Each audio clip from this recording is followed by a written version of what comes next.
Hey everyone, I'm back with another video, and this week I'm going to switch it up a little bit and get back into trying to sell something.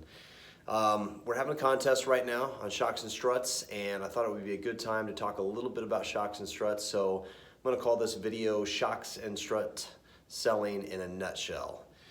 So basically I'm going to try to make this a little quicker than the last couple of videos and just get right along with it. So why should we sell shocks and struts? Well, for us, top line sales.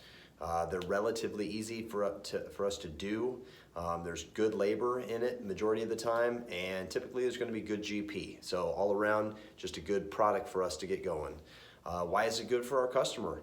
Well, it helps them protect their vehicle, protects their tires, the steering suspension, helps them prevent wear and tear on their ball joints, tie rods, wheel bearings, things like that. If they get their suspension doing their job properly, it makes for a better ride. Better stopping power. Basically, they can stop their car a little quicker because everything is working together like it should.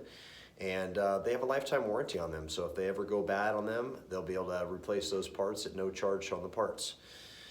So when should we suggest? Well, of course, if a shock or a strut is leaking, we definitely need to be suggesting that. They have ceased working at that point. Once we see tire wear, got the cupping on the edges or choppiness throughout the tires, we're going to be suggesting shocks and struts because that's basically should be what's causing that. And then anywhere from, they say, 80 to 120,000 miles, maybe depending on the maker models, when you start suggesting shocks and struts, even if they still look okay, because they're just not working inside like they're supposed to. So how do we sell these? First of all, you need to educate. It doesn't need to be a long education. Some people might want a little bit longer than others, but a quick little spiel on how things work. So you might say something along the lines of, well, a shock and a strut's job is to absorb things as you're traveling down the road. There's a piston inside there and high pressure gas. And when things go up and down, it kind of does the absorption of everything while you're moving.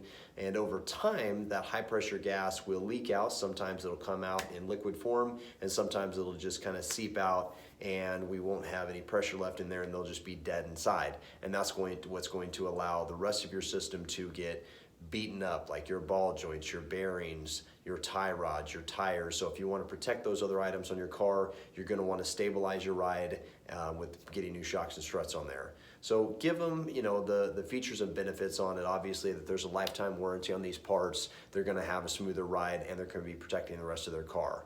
But either way, the number one key to selling shocks and struts is just talking about them.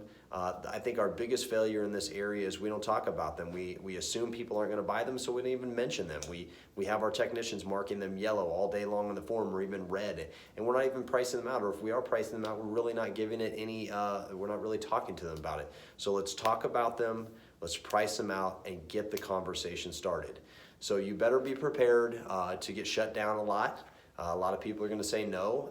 It's typically a big ticket item, and people aren't necessarily going to be prepared to buy that item that very day. So you need to be prepared to just make sure that they know that you're planting a seed with them. It isn't necessarily a safety concern, but there's a lot of benefits to replacing the shocks and struts.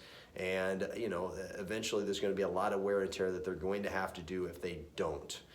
So just be prepared. You may have to plant 20 different seeds if you're going to sprout one sale. Okay, so it's going to be one of those things where you got a 10-car day, you may not sell any. You got 2 10-car days in a row, you probably can sell some, but you've got to be doing it with every single customer consistently.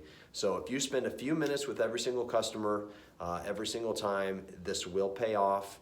And so my challenge to you is going to be educate yourself. Educate your customer, talk to your technicians about this, and attempt to sell on every single car that has over 80,000 miles on it, or has leaking shocks and struts, or has tire wear and tear. So that's my challenge. Go out there and do it. And I guess the good thing about it is in February and March, the person who figures all this out is going to be spending a little trip away. So good luck in that as well. And if you have any questions, hit me up. Thank you. Bye.